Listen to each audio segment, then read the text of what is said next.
नमस्कार। आप सुन रहे हैं यह audio book NSS IT Bombay द्वारा प्रस्तुत चैनल वॉइस ऑफ पर्पस पर।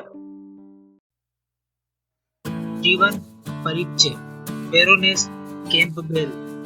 आज हम उस शख्सियत के बारे में जानेंगे जो बचपन में किसी बीमारी के कारण आजीवन विकलांग हो गई, लेकिन उन्होंने इससे हार नहीं मानी और वह विकलांगों के लिए एक संगठन भी चला रही है।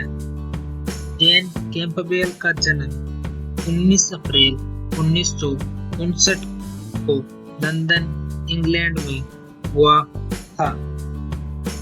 इनके पिता का नाम रॉन कैंपबेल है, जो कि एक हीटिंग इंजीनियर थे, और इनकी माता का नाम जेसी है, जो कि एक गाउन की दुकान में विंडो ड्रेसर थी। 9 महीने की उम्र तक कैंपबेल के पास अपनी गर्दन की मांसपेशियों में अपने सिर को उठाने की भी ताकत नहीं थी, और उनके परिवार को डॉक्टर ने सलाह दी कि इन्हें अस्पताल में भर्ती किया जाए।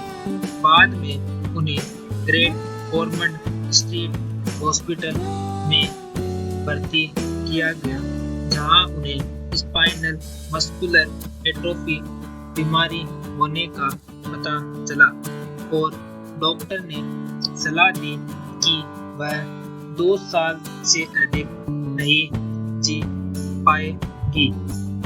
उनकी बहन भी इसी बीमारी के कारण चल बसी थी। उन्हें एक बच्चे के रूप में गंभीर संक्रमण होने का खतरा था, जो प्रतिवर्ष 2 से 3 बार होता था। इसलिए उन्हें कई बार अस्पताल में भर्ती भी किया जाता। जेन कैंपबेल का करियर 1996 में कैंपबेल ने national centre for independent living की सह-स्थापना की और उसका निर्देशन किया, जहां उन्होंने SCIE की अध्यक्षता करने के लिए सामाजिक देखभाल मंत्री द्वारा नियुक्त किए जाने से पहले 6 साल तक काम किया।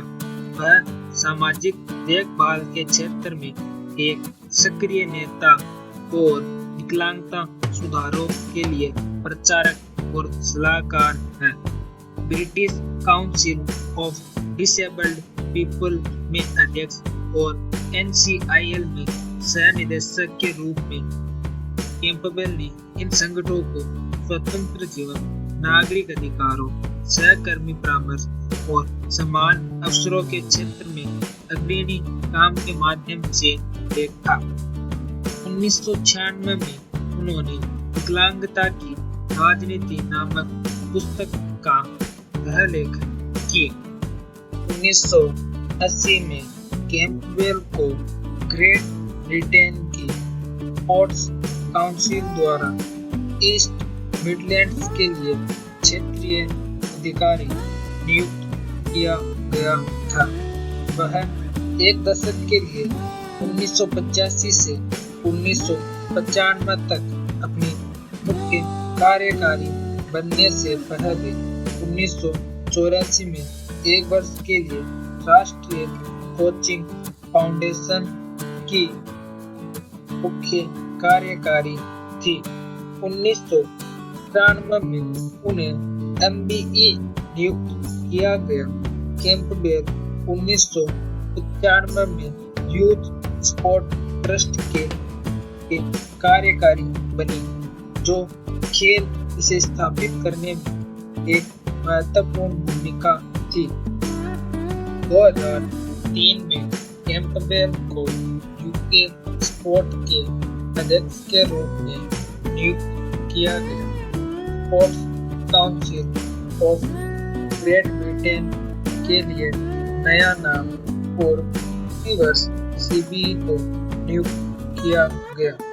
उन्होंने अप्रैल 2013 तक 2 पदों के लिए इस पद को धारण किया। लंदन 2012 के खेलों में टीम जीबी और पैरालंपिक जीबी के अविश्वसनीय प्रदर्शन की अध्यक्षता की।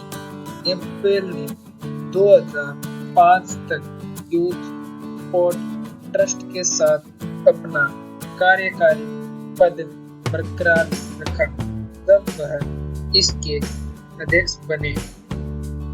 कैंपबेल को मार्च 2016 में द फुटबॉल एसोसिएशन के साथ महिला फुटबॉल का प्रमुख नियुक्त किया गया और जनवरी 2018 में वह फुटबॉल के निर्देशक बने।